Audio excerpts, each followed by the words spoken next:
name is Noni Matikela. Welcome to my YouTube channel. So today I want us to talk about the impact of all of this that is happening in the Senzo Meyiwa case. So you guys know that we have a situation whereby Mbekiseni and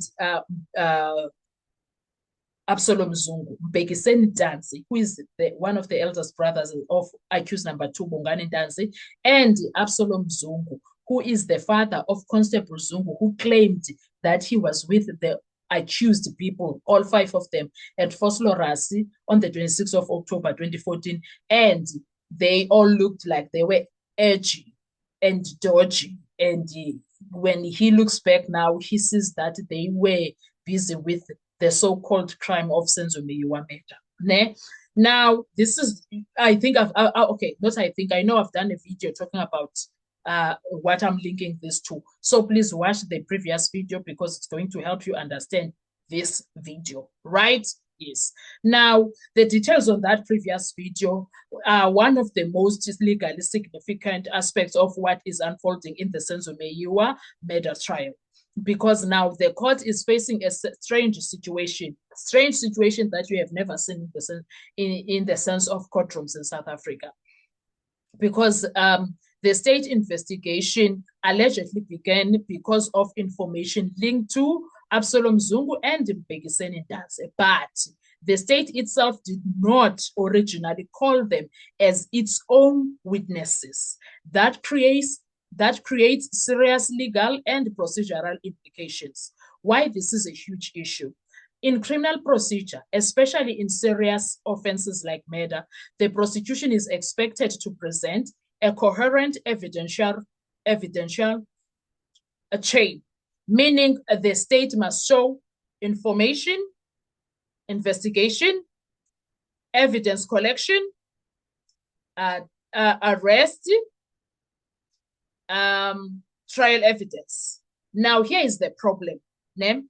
If the information stage is disputed and the people allegedly connected to that information were not originally called by the state, the defense can argue the state avoided exposing the origins of the investigation to proper scrutiny.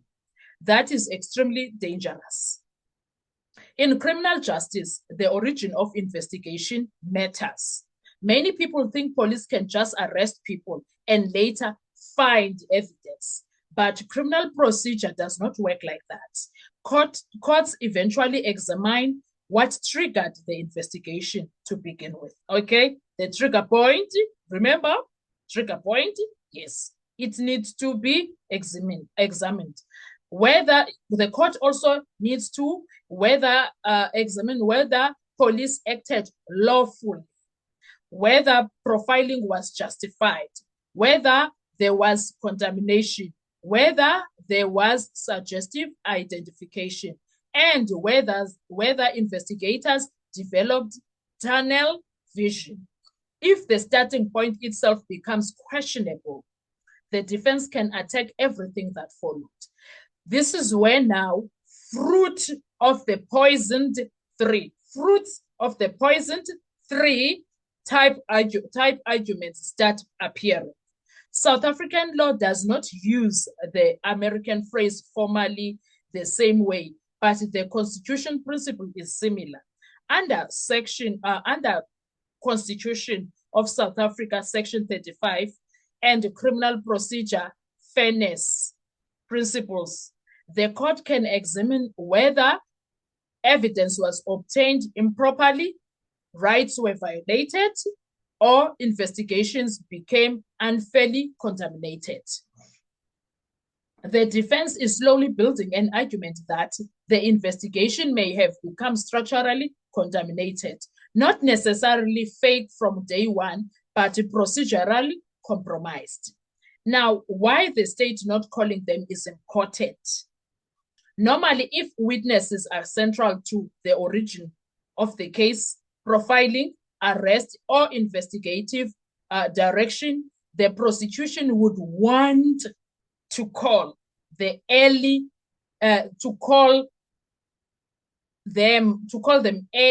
to strengthen the chain. right? Their chain is dependent on these two individuals, Mbekiseni Ntanzi and Absalom Zungu. Note that, okay? But if the state avoids calling them, the defense can argue the prosecution knew these witnesses were unstable, contradictory, or dangerous to its case. Now imagine what happened instead. The witnesses eventually appear and they deny key allegations. They appear called by the defense themselves. Note that. Now, that makes the omission look even worse because now it raises questions like, did the state fear these witnesses? Did the prosecutors know the statements were disputed? Was the investigation built on unverified intelligence? Did the police overstate what witnesses actually said? Those questions are devastating in a criminal trial. The defense is really attacking the foundation. Do you see that? This is bigger than contradictions. The defense is attacking legitimacy, investigation, integrity, and evidentiary reliability. Essentially, they are saying, if the foundation is compromised, the conclusions cannot safely stand. That is a classical criminal defense strategy, especially in a case heavily dependent on confessions, police handling, witness statements, and investigative interpretation. Now, when it comes to the Criminal Procedure Act implications, let's look at that when it comes to the entire situation. Several Criminal Procedure Act principles became relevant in this situation. Section 174, discharge possibility. Because of how things are, it was supposed to happen. The section allows the court to discharge the accused if there is no evidence upon which the reasonable court could convict. Now, the state still has evidence beyond these witnesses. So automatic discharge is unlikely solely because of these denials. But these denials weakens the credibility, corroboration, and the investigative chain. That becomes highly relevant later when the judge evaluates reliability, reasonable doubt, and whether the state proved its case beyond reasonable doubt. Okay? 2, Section 208, single witness cautionary approach. Section 208 of the Criminal Procedure Act, South African courts can convict on a single competent witness, but the court must exercise caution whether evidence is contradictory, contaminated, or unreliable. Now, if foundational witnesses collapse, the court becomes more cautious about police witnesses, confession handling, and investigative interpretation. Point number 3 on the Criminal Procedure Act, Section 35, constitutional fair trial rights. This becomes massive on this situation. The defense can argue unfair investigation, procedural irregularities, contamination, interpreter failures, improper witness processes, and all of this accumulates. Remember, criminal trials are cumulative. A single contradiction may not destroy a case, but many procedural concerns together can create reasonable doubt. The biggest legal danger for the state, the danger is not merely that witnesses denied allegations. The real danger is this: the court may start doubting the reliability of the investigative process itself. And once that happens, everything becomes viewed through suspicion. Now, including confessions, pointing out identifications, timelines, police conduct, and witness handling. While this could affect the ending of the case, at the end of the trial, the judge must answer one question: has the state proved guilty beyond reasonable doubt? Not maybe, possible, suspiciously, probably. beyond a reasonable doubt.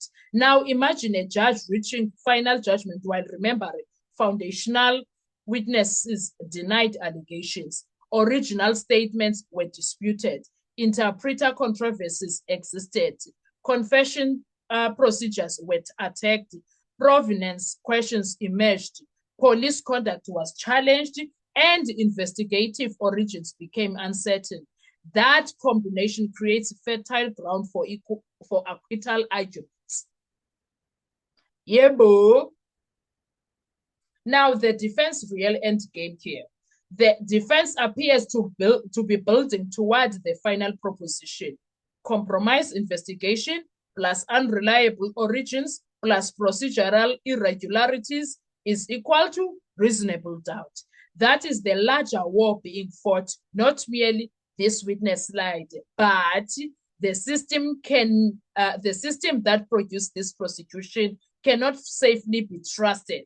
And in criminal justice, once a court loses confidence in the integrity of the investigative process, conviction becomes much harder to sustain legally. So that is why I always say, Judge Ratta, whether he likes it or not, Lady Justice will force him to do right, to do the right thing. What are your thoughts when it comes to this? Let's talk comment section, and I will see you on our next video. Bye-bye.